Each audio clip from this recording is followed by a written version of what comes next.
Oi! Esse é o 15 Minutos de Prosa. Conversas sobre vários assuntos e que nem sempre tem 15 minutos. Vem com a gente! Você já deve ter ouvido falar sobre a Taylor Swift por aí, né? Até porque, além de ser uma das cantoras e compositoras mais bem-sucedidas da última década, ela também dá o que falar nas redes sociais. A nossa prosa de hoje é sobre a loirinha, como a internet carinhosamente a chama, e a gente vai entender por que ela ganhou apelidos como marqueteira do pop e gênio do marketing, e também a treta dela com a regravação dos álbuns, que é um dos assuntos mais comentados dos últimos anos. E pode parecer improvável, mas acredita em mim, a gente tem muito que aprender com ela. Então bora se inspirar com a doutora Taylor. Eu sou a Francine e a nossa prosa de hoje é sobre a Taylor Swift e o guia completo para o marketing de sucesso. A gente começa falando um pouco sobre a estratégia destemida dela. A Taylor já falou em uma entrevista para a Vogue que, se não fosse cantora, ela queria ser publicitária.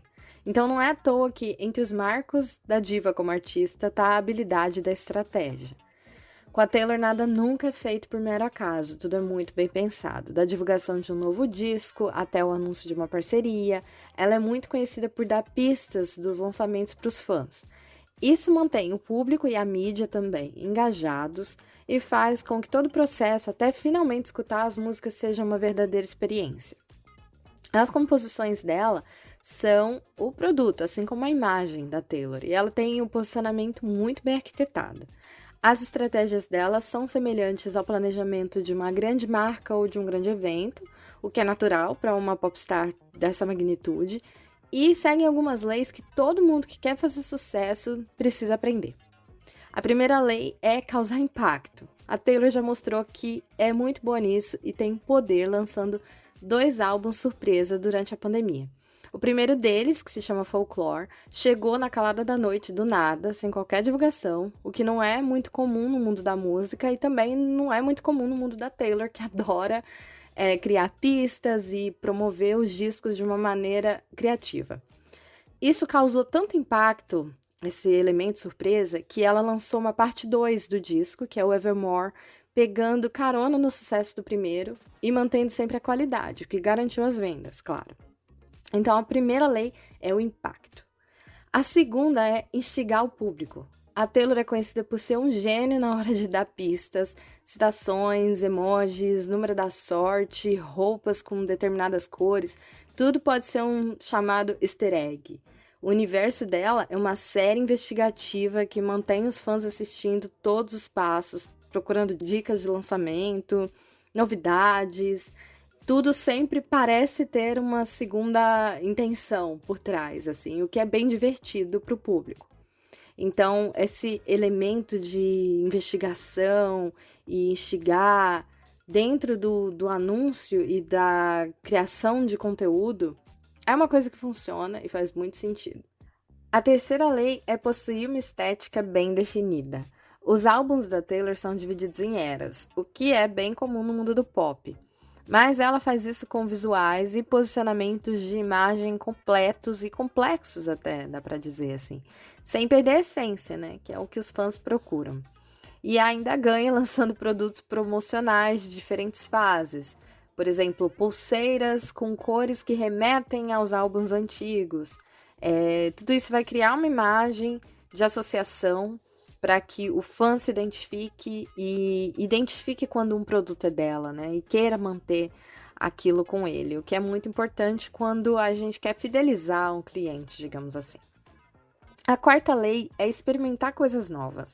A Taylor sempre aposta em fazer diferente para provar o seu valor, né? Mostrar que faz sucesso em diversos estilos, com diversas abordagens.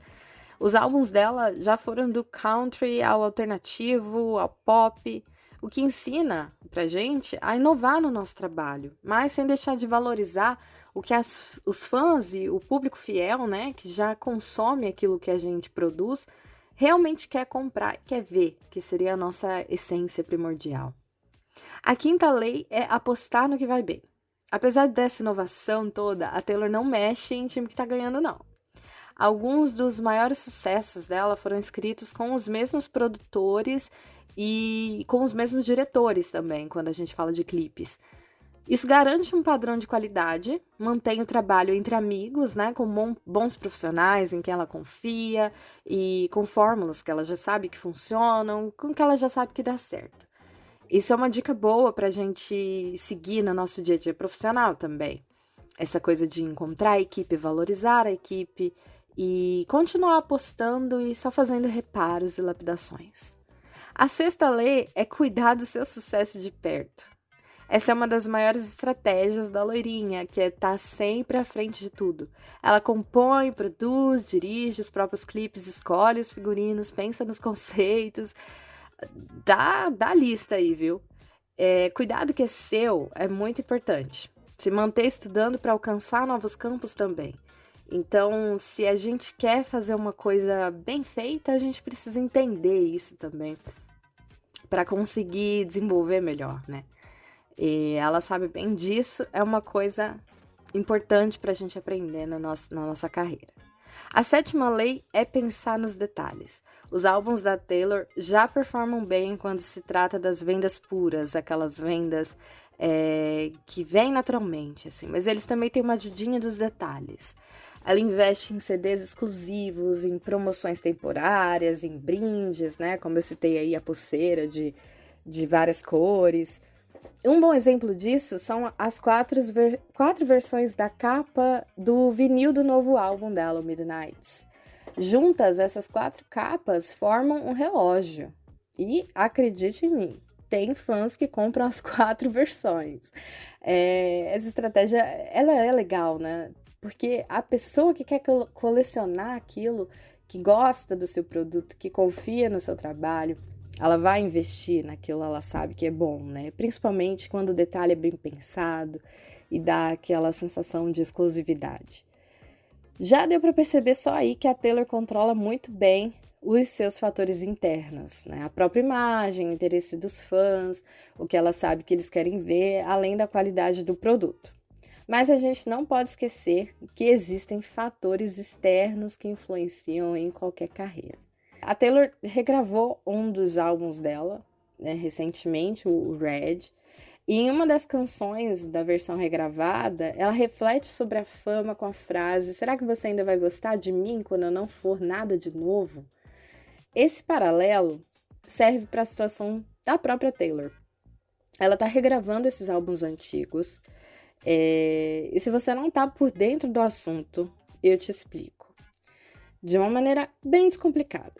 Em 2019, após o final do contrato da Taylor com a gravadora dela na época, a Big Machine Records, com quem ela começou a carreira lá em 2005, ela anunciou para os fãs, em uma carta aberta, que tinha perdido as suas próprias músicas. O que acontece é que o manda-chuva da gravadora, o Scott Borchetta, que foi o primeiro, né, o ex-empresário da Taylor, vendeu a empresa para o Scooter Braun, que é um outro figurão no mercado da música com quem a Taylor, inclusive, tinha desavenças. Mas ele vendeu essa parte da empresa, né, a gravadora em si, sem avisar a Taylor. O problema é que o Scooter comprou a empresa com a obra da Taylor no catálogo, as músicas dela. Os dois empresários até propuseram vender de volta para ela esse trabalho, mas só sob a condição de que a Taylor gravasse mais 6 álbuns com a gravadora nova, agora no comando do Scooter Braun. Ou seja, isso deixaria a Taylor presa e trabalhando com uma pessoa em quem ela não confia. Aí ela não aceitou essa tentativa de acordo, perdeu os chamados masters da música, né, que é o produto final da produção de um álbum. O produto bruto, né, do próprio trabalho dela. Mas ela ainda tinha uma coisa que eles não tinham, que é o poder criativo, tudo isso que eu citei lá no começo, né? Essa inovação, a habilidade de composição e produção. Com isso, a Taylor resolveu regravar as suas próprias composições antigas e relançar os CDs em novos álbuns que ela chamou de versões da Taylor. Em 2021, o primeiro deles chegou ao mercado, que é o Fearless Taylor's Version. Cada álbum traz as mesmas músicas da primeira versão, mas tem toques novos nos arranjos, aprimoramentos na voz, e nova tecnologia de gravação, né? Afinal, já fazem uns bons anos desde esses primeiros discos dela. Mas será que isso era suficiente para fazer os fãs, mesmo tão leais, comprarem os discos repetidos, né, em teoria? E aí surge a pergunta, como é que a gente mantém um produto novo, um produto já tradicional, ainda no interesse do público, né? E a gente pode brincar com a música da própria Taylor. Como é que a gente não sai de moda, né? Mesmo no auge dos serviços de streaming, como o Spotify, que tornam a venda de discos e de vinis também muito menor, a Taylor consegue fazer as regravações entrarem para a lista de mais vendidas. Para isso, ela usou algumas estratégias. Ela incluiu nos álbuns regravados músicas do cofre, que são canções extras, escritas na mesma época da versão original, mas que não entraram na produção final da primeira vez. Ela também fez um novo layout e novas fotos promocionais. Ela fez jogos, charadas, para que o público descobrisse as parcerias, os nomes das músicas, as novidades dos discos. Nostalgia para os fãs antigos, relembrando momentos de turnês, com fotos, mostrando como o produto era bom, mas que agora está melhor. Chamar a atenção do público novo também.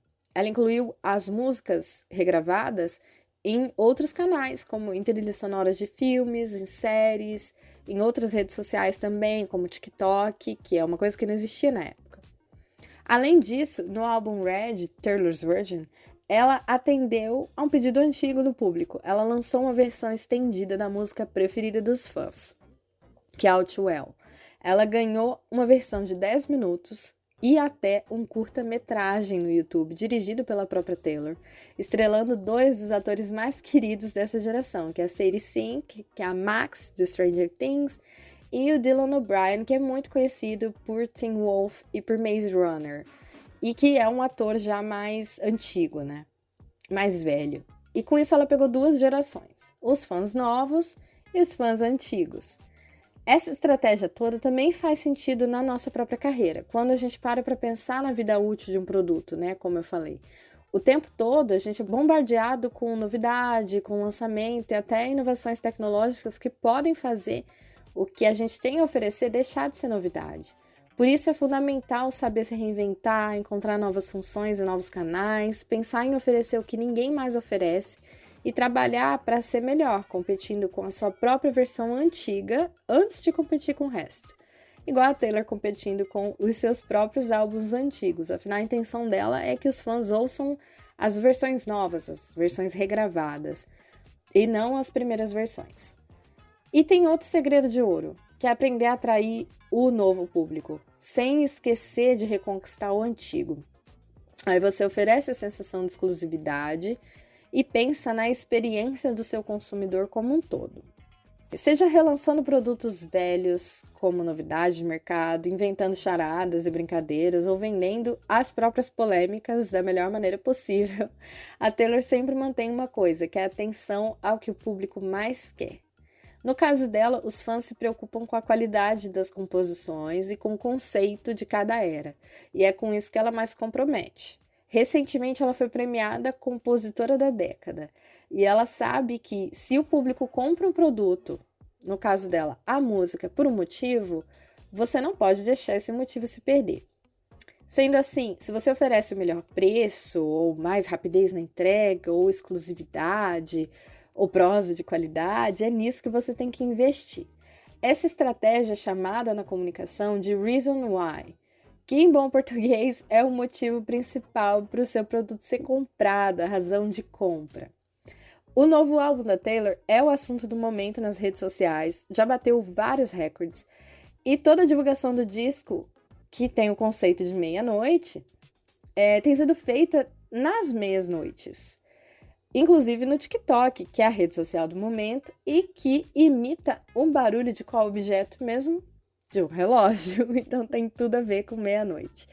Esse dom para criar um conceito, um tom de voz e uma estética, se reinventar, atrair e manter os fãs e a solidez da ótima reputação da Taylor fazem dela uma das maiores estrelas da geração. E você, tá esperando o que para fazer o mundo ver o que você pode fazer? A gente precisa aproveitar cada oportunidade, não ter medo de ousar, de ser criativo e de fazer coisas novas, sempre mantendo nossa melhor qualidade. Então, se você achar um blank space por aí, faz igual a Taylor e escreve o seu nome. Até a próxima prosa! Esse foi mais um episódio do 15 Minutos de Prosa. Se você ainda não segue a gente, é só procurar @Agência Prosear em todas as redes sociais. Tá precisando de uma mãozinha com a sua comunicação? Chama lá!